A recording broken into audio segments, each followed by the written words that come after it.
ఇంకెన్నాళ్ళు రెంటింట్లో ఉంటాం? సొంత ఇంటి కలను నెరవేర్చుకుందాం.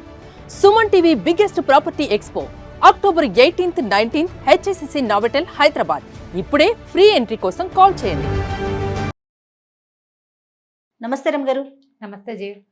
రమగారు, మనము ఒక వీడియో చేశామండి. మీ దినచర్య ఉదయం నుంచి రాత్రి పడుకునే వరకు మీరు ఏం చేస్తారు ఏంటనేసి. అయితే అందులో పూజ గురించి బ్రీఫ్గా చెప్పారు, పూర్తిగా మాట్లాడుకోలేదు. మరి ఈరోజు అసలు మీరు ప్రతిరోజు చేసే నిత్య పూజ ఏ విధంగా చేస్తారు, ఏం మొక్కుతారు? మొక్కులు మాకు చెప్పరేమో బహుశా. ఏం చేస్తారు రమగారు? ఎట్లా? సాధారణ పూజ చేయాలి. అవునా? అంటే నా పెళ్ళికి ముందుకి పెళ్ళికి తర్వాతకి తేడా ఉంది. మా శాఖలు వేరు. సో అమ్మ వాళ్ళ ఇంట్లో పూజా విధానం ఒక రకం. అందులో రోజు ఆడపిల్లలు ఇంట్లో ఉన్న వాళ్ళందరూ పూజించే విధానాలు అవి తెలీదు. మా అమ్మ దేవతార్చన చేసేటప్పుడు ఏవో స్తోత్రాలు వరుసగా ఆవిడ చదువుకుంటుండేవారు. అవి విని విని విని నాకు దేవతార్చన విధానం అలవాటైంది, బాగా వచ్చింది. కాకపోతే అది దానికి ప్రత్యేకంగా మడిగట్టుకోవాలి. మా పెరమాళ్ళని అందరూ ముట్టుకోరు. మా ఇంట్లో విధానం అది. ఈ అత్తవారింట్లో పూజా విధానం వేరు. అమ్మ వాళ్ళది నిలుబొట్టు, అత్తగారి వాళ్ళది అడ్డబొట్టు. ఓకే. ఈ బొట్టు తేడాతోటి పూజా విధానాల తేడాలు ఉంటాయి. తులసి పూజ అవి మా ఇంట్లో అలవాట్లేదు. మరి మా వాళ్ళల్లో ఎవరైనా చేస్తారేమో. తులసితోటి స్వామిని పూజిస్తాం, కానీ తులసికి పూజ తెలియదు అనమాట. నోములు వ్రతాలు అవి ఉండవు మాకు. పుట్టింట్లో లేవన్నమాట, నోములు ఉండవు. ఈ మన పౌర్ణమి నోములని, వరలక్ష్మి వ్రతము, తర్వాత మంగళగౌరి వ్రతాలు అవి ఏం చెయ్యం మేము. ఓకే. అక్కడ ఉండవు. వాళ్ళకి ఆ సిద్ధాంతం కాదనమాట. వాళ్ళ సిద్ధాంతం వేరుగా ఉంటుంది. అయితే తర్వాత కొంచెం కాస్త పెద్దవాళ్ళం అయ్యాక వినాయక చవితి ఒకటి బాగా చేసుకుంటూ ఉండేవాళ్ళం. తర్వాత వరలక్ష్మి వ్రతం పూజ చేసుకోవటం. లక్ష్మీ పూజే కదా, ఆడపిల్లలకు మంచిదని మా రంగపిన్నో మా ఆండక్కో ఎవరో వాళ్ళిద్దరిలో వాళ్ళు ప్రవేశపెట్టారు వరలక్ష్మి వ్రతం. అప్పుడు మా అమ్మ పూజ, మాకు మా దేవతార్చన అయిపోతే విడిగా మేము ఒక పీట పెట్టుకుని బంగారపు వస్తువు ఏదైనా పెట్టుకుని వరలక్ష్మి వ్రత విధానం పుస్తకం చదువుకుని పూజ చేసుకునేవాళ్ళం. అదే మాకు తెలుసు, అంతకంటే తెలియదు. అత్తవారింటికి వచ్చాక వీళ్ళ పూజా విధానం అవి కొంచెం వేరుగా ఉంటాయి. వీళ్ళకి నోములు అవి ఉన్నాయి. మూగుదానికైనా 3 నోములు 3 వేలు చూపించేవారు మా అమ్మగారు. ఓకే. మా వారి నాయనమ్మ, అత్తగారు లేరు కదా, సో మా వారి నాయనమ్మ ఉండేవారు, మా అమ్మగారు ఉండేవారు.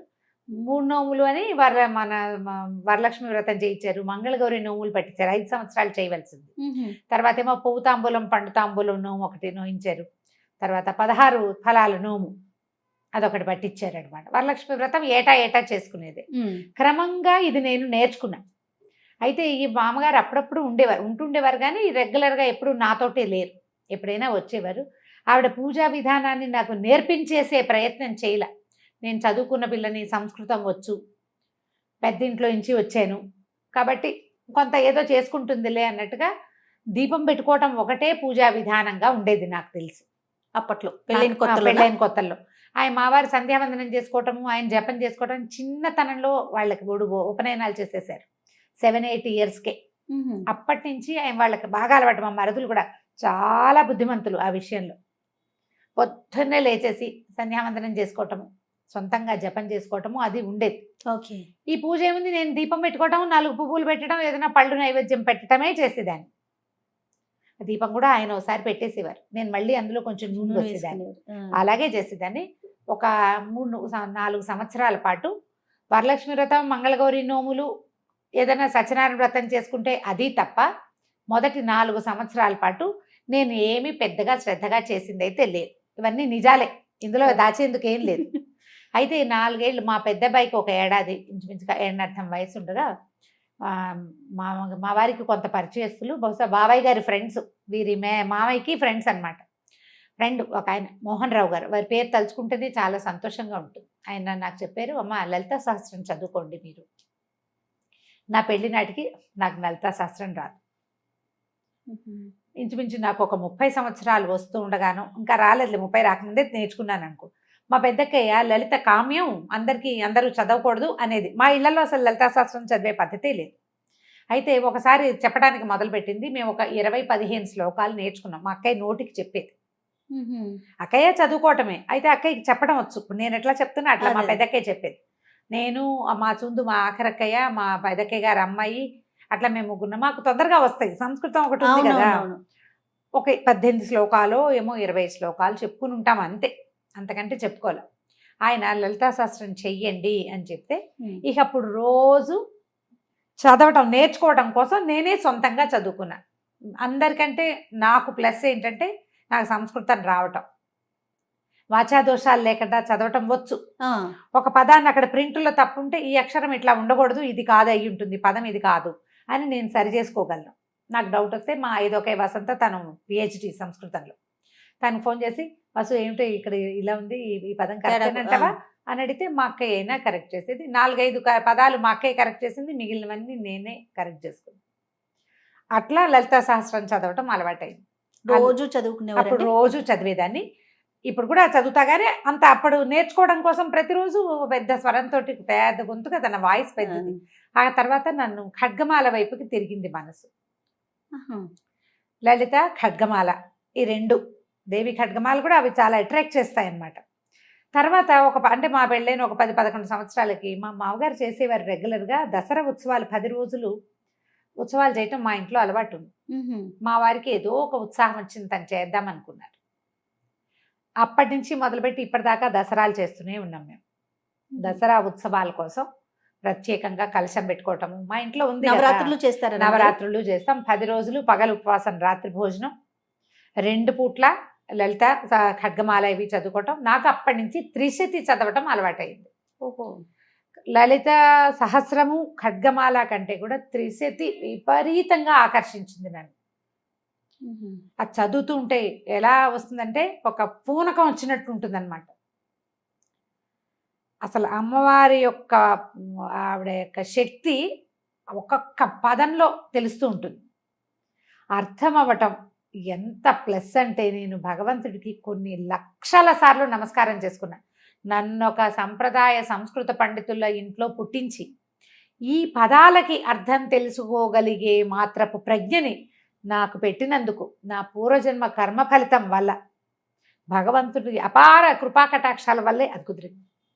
ఆ పదాల అర్థం తెలిస్తే ఆ శక్తిలోకి మనం ప్రవేశిస్తున్న భావన వస్తుంది. అవునమ్మా, అవును. స్పెల్లోకి మనం వెళ్ళాలి లోపలికి. ఆ వెళ్ళగలిగే అవకాశం లభించింది. అట్లా ఈ లలిత మొదలుపెట్టిన దగ్గర నుంచి నాకు నిత్య గౌరీ పూజా విధానం ప్రాక్టీస్ చేశాను నేను. మా వాడికి, మా పెద్ద అబ్బాయికి 2 ఏళ్ళు అంటే ఇప్పటికి ఇంచుమించుగా ఒక 23 సంవత్సరాల నుంచి నిత్యము గౌరీ పూజ, షోడశోపచారాలు గబగబ గబగబా చేసేసుకుంటా. శుక్రవారం మాత్రం లక్ష్మీ పూజ. ఇది ప్రాక్టీస్ అయింది. అప్పటి నుంచి చేస్తూనే ఉన్నా. మామూలుగా నాకు స్తోత్రాలు అవి చాలా అలవాటున్నాయి. దీంతో పాటు ఇంకొక విషయం ఏం చెప్పాలంటే, సమాశ్రయణం అంటారు వైష్ణవులలో, అదొక విధానం. అంటే శ్రీ వైష్ణవ పూజా విధానంలో ఈ శంఖ చక్రాలు వేస్తారు భుజాల మీద. ఎవరికైనా శ్రీ వైష్ణవం ఇవ్వచ్చు అలాంటివి వినుంటారు కదా. అవునమ్మా. నాకు కూడా సమాశ్రయణం అయింది. నా పెళ్లికి ముందే చేశారు. అప్పుడు స్వామివారు ఒక అవకాశం ఇలా చెయ్యండి అని చెప్తే, మా అమ్మ మా ఇంట్లో ఎవరిదో సమాశ్రయణాలు జరుగుతున్నప్పుడు, నాకు వివాహానికి ముందే జరిగింది. సాధారణంగా వివాహం అయ్యాక చేస్తారు. మరి భగవంతుడు నాకు ఆయన నా మీద చూపించిన అపార కృపాకటాక్షాల్లో అది కూడా ఒకటి. అది అవ్వటం వల్ల నేను ఇంకా వేరే ఏ మంత్రోపదేశము తీసుకోలేదు. అష్టాక్షరి ఉపదేశం నాకు వివాహాత్ పూర్వమే ఉంది. నేను శాఖ మారిన నారాయణమూర్తి నాతోటే ఉన్నాడు. ఆయన నన్ను వదిలిపెట్టల. ఈ రోజువారీ పూజా విధానం ఇవన్నీ చేసిన ద్వయమంత్రం లేకుండా, అష్టాక్షరి లేకుండా నా రోజు గడవదు. దానికి గురు పరంపర చెప్పుకోవటం, రూపం ధరించడం, బొట్టు పెట్టుకోవటం అవి చేయటల్లా. వీరు విధానం వేరు కదా. దాని మీద తగాదాలు వాటికి వెళ్ళడం. నారాయణుడు నాతోటి ఉన్నాడు, బొట్టులో ఉండక్కర్లేదని భావించాను నేను. ఇది ఇప్పుడు ఎవరికైనా సమాధానం చెప్పాల్సిన అవసరం కూడా లేదు కదా. మీకు సొంత విషయం కదా, నా సొంత విషయం. మా అమ్మ వాళ్ళు పెద్దగా అభ్యంతర పెట్టలేదు. నేను నా అష్టాక్షరి తీసుకున్నా, మా వారికి నేను చేసుకునేది అది నాదే, నేను ఎవరికి చెప్పక్కర్లేదు. ఇప్పుడు ముఖతః చెప్తున్నాను కానీ తెలుసు వాళ్ళకు కూడా. నేను అష్టాక్షరి చేసుకుంటా తప్పకుండా. ఒక 108 ఖచ్చితంగా మాలతోటి జపం చేసుకున్నాక అప్పుడు వేరే పని చేసుకుంటాను. ఎంత పరిగెడుతున్నా ఇవి 2 మాత్రం ఇది తప్ప. ఆ స్నానం చేసి నేనేం చేస్తాను, నేను చదువుకునే స్తోత్రాలు నాకేంటంటే మా ఇంట్లో అలవాటు ఉన్నవి కొన్ని ఉన్నాయి రెగ్యులర్గా చేసేవి. పంచాయుధ స్తోత్రము, తర్వాత ఏమో వెంకటేశ్వర సుప్రభాతము, ప్రపత్తి స్తోత్రము. సుప్రభాతాలు రోజు చదవను, శనివారం మాత్రమే సుప్రభాతం చదువుతా. ప్రపత్తి స్తోత్రాలు రోజువారి గడగడ వెళ్ళిపోతాయి. అవి అలవాటు అయిపోయింది చిన్నప్పటి నుంచి. ముందు నుంచి వచ్చు అవి. నాకేంటంటే ఇప్పుడు రావట్లేదు జయ. ఇదివరకు ఎవరైనా 4-5 రోజులు వరుసగా చదివితే తర్వాత నాకు వచ్చేసేవి. మా అమ్మగారు చదివే రామరక్షా స్తోత్రం అవన్నీ మా అమ్మ చదువుకునేది. ఇవన్నీ రావటంతో స్నానం చేసి నేను దేవుడి దగ్గరికి వెళ్ళే లోపల కుదిరితే ఉచ్చేశ్రవంతో పెద్ద సౌండ్, లేకపోతే నోట్లో అయినా వరుసగా గణేష పంచరత్నాలు, తర్వాత ఏమో సుబ్రహ్మణ్యాష్టకము, తర్వాత ఏమో వెంకటేశ్వర కరావలంబము, ఈ 3 లైన్. ఈ 3 చదివాక పంచాయుధ స్తోత్రం.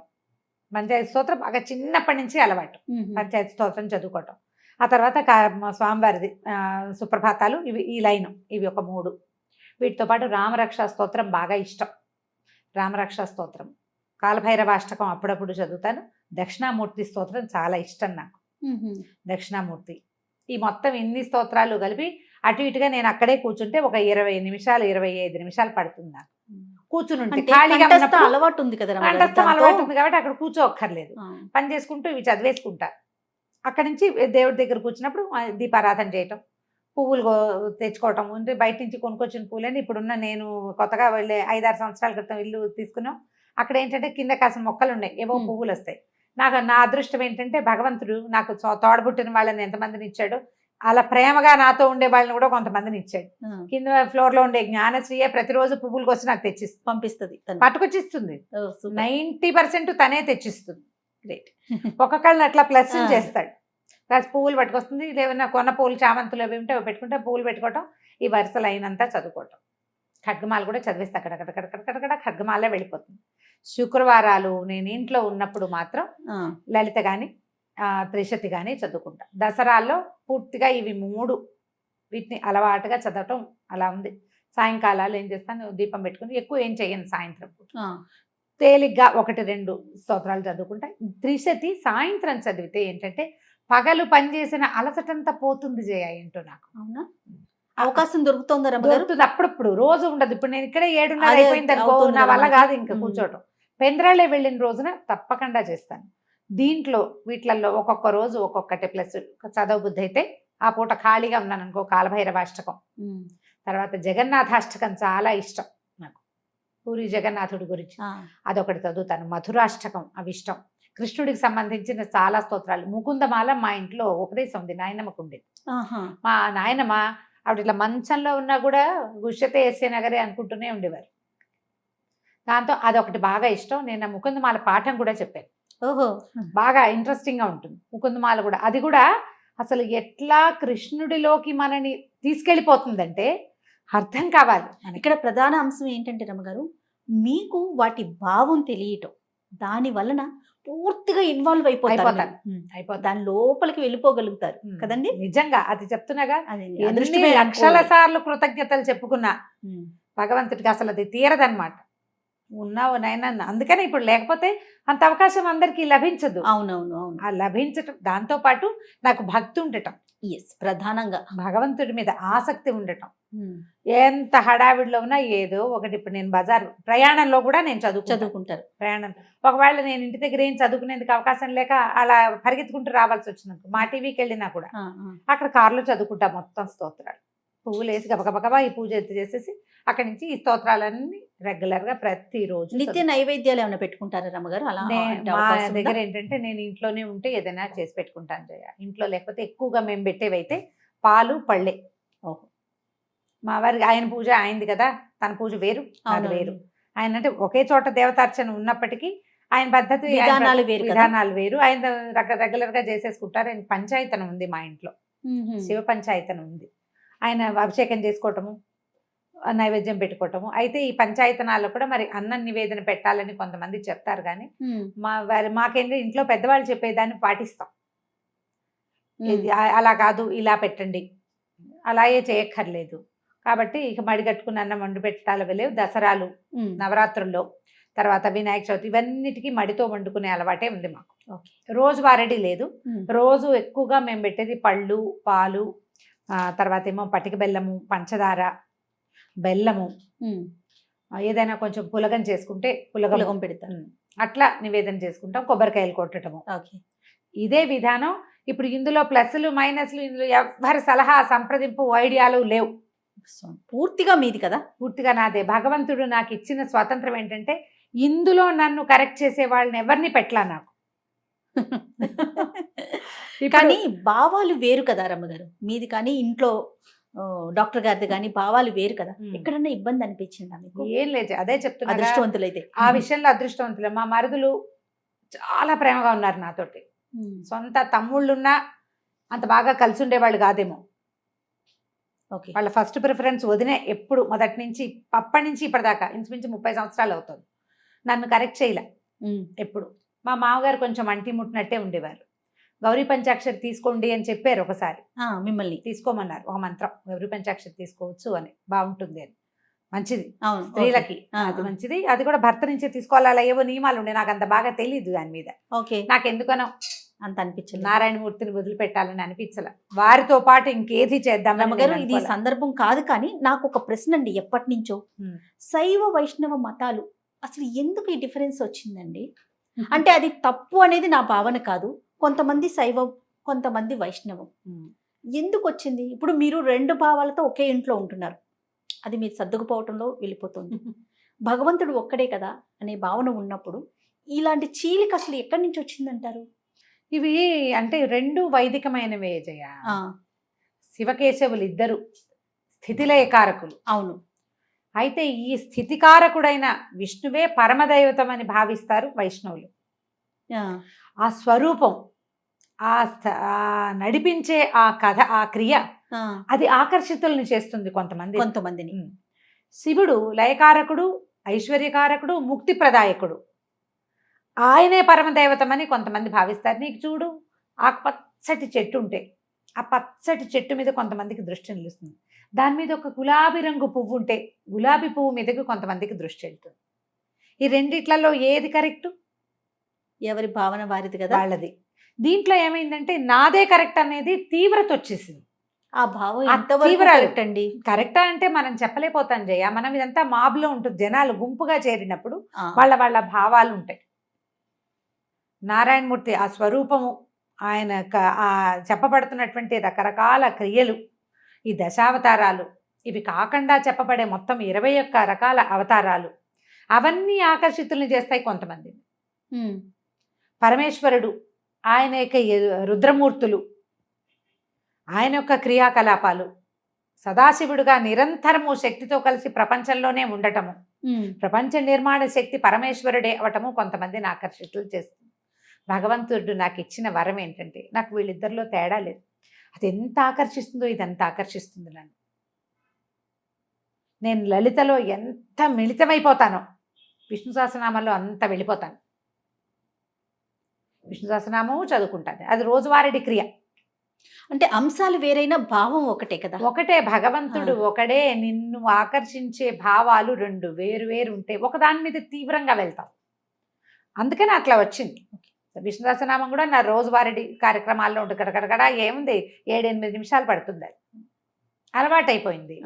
అలవాట్లో చదువుకుంటూ ఉంటాను. ఇప్పుడు ఇది కరెక్టా కాదా, మీరు అలా ఎలా చేస్తారు లాంటి ప్రశ్నలు ఇందులో కుదరదు. నా ఆసక్తి భగవంతుడి మీద నాకున్న విశ్వాసం అంతే. నేను ఎలాంటి స్వరూపమైనా నన్ను ఆకర్షిస్తుంది. లక్ష్మీ నరసింహస్వామి ఎక్కువ ఆకర్షిస్తాడు. మా పుట్టింట్లో ఉండటం వల్ల మాకేమో ఇలవేల్పు నరసింహస్వామి. నాకు అసలు నరసింహస్వామి విగ్రహం ఎక్కడైనా చూస్తే నాన్నని చూసినట్టు ఉంటుంది. నాకు పరిగెత్తుకుంటూ వెళ్ళిపోతాం. అక్కడ నరసింహస్వామి కనపడ్డంటే మావాడు అంతే, అలాగే అనిపిస్తుంది. మా నాన్నని చూసినట్టే ఉంటుంది. నేనే కాదు, మా ఇంట్లో ఉన్న జనమంతా నరసింహస్వామికి అట్లాగే ఆకర్షితులు అవుతారు. మా చిన్నతనం అలవాటును బట్టి అంతే. మా నాన్న కరావలంబం చదివేవారు, నృసింహ కరావలంబం. అది కూడా నాకు కూడా నోటుకొచ్చు. మొత్తం మా సమూహం అందరికీ వచ్చింది.